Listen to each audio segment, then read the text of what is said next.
Assalamualaikum warahmatullahi wabarakatuh. Shalom, Om Swastiastu, Namo Buddhaya, Salam Kebajikan, Tabi Pun.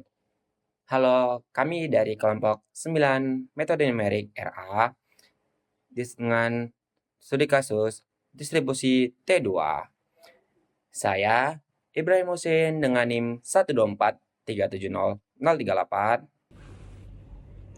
Perkenalkan, nama saya Nasya Zuhruf dengan NIM 123370031. Izin memperkenalkan diri, nama saya Yolanda Dianita Lombanua dengan NIM 124370006. Perkenalkan, nama saya Indria Martabella dengan NIM 124370025. Perkenalkan, nama saya Valencio Pulbi Ginting dengan NIM 124370183. Oke, jadi di sini aku akan jelasin latar belakangnya di mana dari masalah yang sering terjadi pada tambang terbuka, yaitu masuknya air ke dalam open pit. Masalah ini biasanya muncul terutama kalau di area tersebut ada aquifer batu rekahan, yang dimana karena aliran airnya bisa sangat bervariasi. Supaya area tambang tetap kering, kita butuh sistem dewatering yang didesain berdasarkan parameter hidrologi. Yang akurat, salah satunya adalah nilai konduktivitas hidrolik atau K. Nah, dari hasil pengujian di 16 sumur pemantauan, kita dapat 16 nilai K yang menunjukkan kalau aquifernya itu memang heterogen, di mana tambang sendiri punya syarat bahwa rata-rata nilai K minimal harus 1 meter per hari. Jadi, di penelitian ini kita harus melakukan analisis statis yang menggunakan distribusi T untuk memperkirakan nilai K sebenarnya dan untuk mengecek apakah desain dewatering yang direncanakan sudah memenuhi syarat apa belum. Sekian.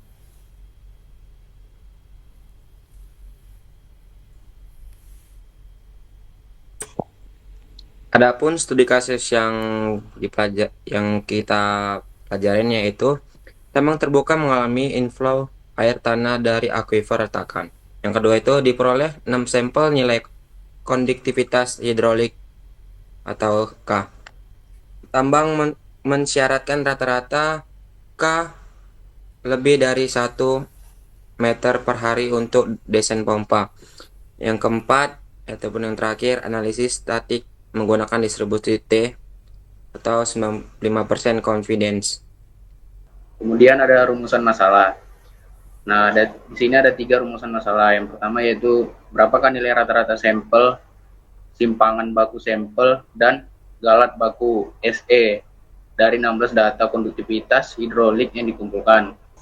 Nah, kemudian yang kedua yaitu berapakah interval kepercayaan 95% untuk nilai konduktivitas hidrolik rata-rata populasi yang sebenarnya. Lalu yang ketiga, apakah nilai konduktivitas hidrolik rata-rata populasi secara statistik dapat dipastikan memenuhi persyaratan minimum tambang sebesar 1,00 m per hari. Selanjutnya ada tujuannya ada 3. Yang pertama menghitung mean, standar deviasi, dan standar error. Yang kedua kita menentukan interval kepercayaan itu sampai 95%. Terus yang terakhir itu tujuannya menilai apakah K memenuhi syarat minimum 100 meter per hari. Jadi selanjutnya kita langsung ke contoh pembuatan skripnya. Pertama-tama kita masuk ke silabnya. Yang pertama itu kita membuat komentar, ketik slice, terus metode distribusi. Terus di baris kedua, kita membersihkan konsol dan hapus variabel serta menutup jendela grafik. Itu pakai CLC. Terus titik koma, clear, titik koma lagi, close, titik koma. Di baris ketiga kita membuat komentar atau judul script. Itu slice, nilai distribusi T, open pit mine. Terus di baris selanjutnya kita membuat komentar lagi, slice, data konduktivitas hidrolik. Nah, terus yang di baris ke-6 itu kita input data. K sama dengan, kita sesuaikan dengan yang di soal kita yaitu 0,85, 1,10, 0,92, 1,25, 0,78, 1,05, 1,99, 1,30, 1,88, 1,15, 1,15, terus 0,82, 1,22, 0,98, terus 1,10, terus 0,87, Terus 1,13. Udah selesai nulis input datanya di baris ke-7 itu. Di baris ke-6 ya, Pak. Itu selanjutnya komentar lagi, slice, persyaratan minimum K yang dibutuhkan tambang. Terus bawahnya K underscore min underscore rek sama dengan 1,00 titik koma. Selanjutnya akan dijelaskan kepada teman saya.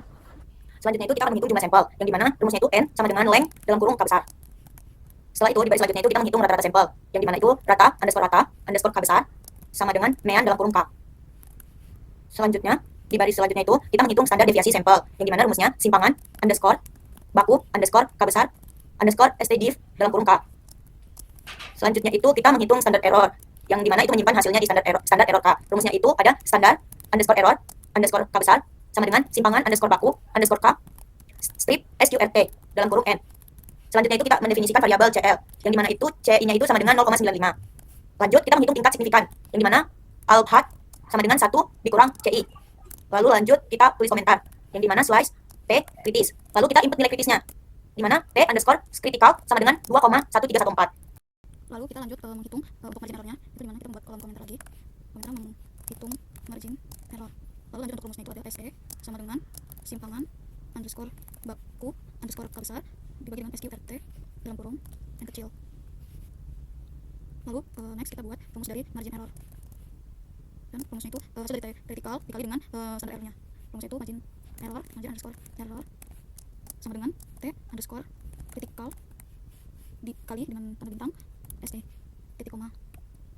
Lalu itu kita menghitung lower atau batas bawah interval kepercayaan atau CI, yaitu rumusnya lower underscore CI sama dengan rata underscore K besar min margin underscore error. Dan kita mau buat yang batas atas interval kepercayaannya, yaitu upper underscore CI sama dengan rata underscore K besar plus margin underscore error. Lalu akan dilanjut dengan teman saya. Oke, selanjutnya itu menampilkan hasil yang mana? Dari slice garis miring menampilkan hasil. Selanjutnya itu dis maksudnya menampilkan hasil. Buka kurung dan ketik 2 hasil perhitungan distribusi T. Tutup kurung titik koma. Dis buka kurung, lalu kita beri ketik 2 rata underscore rata spasi K spasi sama dengan setelah tanda ketik 2 itu kita beri plus string, kita buka dalam kurung, setelah itu rata underscore K gede tutup kurung titik koma. Selanjutnya dis buka kurung tanda ketik 2 standar underscore deviasi sama dengan setelah ketik 2 plus string buka kurung simpangan underscore baku underscore K besar tutup kurung titik koma. Selanjutnya dis buka kurung titik 2 titik tanda ketik 2 T underscore kritis spasi buka kurung DF sama dengan 15 tutup kurung setelah tanda ketik 2 plus spasi string buka kurung T underscore critical tutup kurung titik koma. Selanjutnya yaitu dis buka kurung titik koma tanda ketik standar spasi error spasi sama dengan setelah ketik 2 plus string buka kurung ST tutup kurung titik koma. Selanjutnya dis buka kurung beri tanda ketik 2 interval spasi buka kurung K besar tutup kurung spasi sama dengan buka kurung spasi plus string buka kurung lower underscore CI tutup kurung plus spasi tanda ketik 2 beri titik koma tanda ketik 2 plus string buka kurung upper underscore CI tutup kurung spasi plus tanda ketik 2 tutup kurung titik koma. Adapun dis yang saya bacakan di sini tersebut yaitu menampilkan hasil perhitungan statistik deskriptif dan interval percayaan CI yang diperoleh. Adapun selanjutnya dibacakan saya. Udah buka. Kita membuat komentar lagi. Kita ketik slash interpretasi syarat K dibesar sama dengan 1.00 M per D. Kemudian kita membuat logika interpretasi. Kita ketik if lower underscore CI lebih besar sama dengan 1.00 dan kemudian kita membuat output jika kondisi IF terpenuhi. Nah, di sini kita ketik is dalam kurung tanda kutip equalizer memenuhi syarat secara statistik. Selanjutnya kita membuat kondisi jika batas atas CI lebih kecil 1.00. Nah, kemudian else if upper underscore CI lebih kecil 1.00 dan kemudian kita membuat output jika kondisi else if terpenuhi. Kita ketik is dalam kurung tanda kutip equalizer tidak memenuhi syarat secara statistik. Selanjutnya kita membuat kondisi jika tidak memenuhi keduanya. Kita ketik else. Selanjutnya kita membuat output jika kondisi else terpenuhi. Kita ketik this dalam kurung tanda kutip equalizer borderline min tidak dapat dipastikan memenuhi syarat. Selanjutnya kita menutup blok logika if min else if min else. Kita ketik n. Oke, sekian.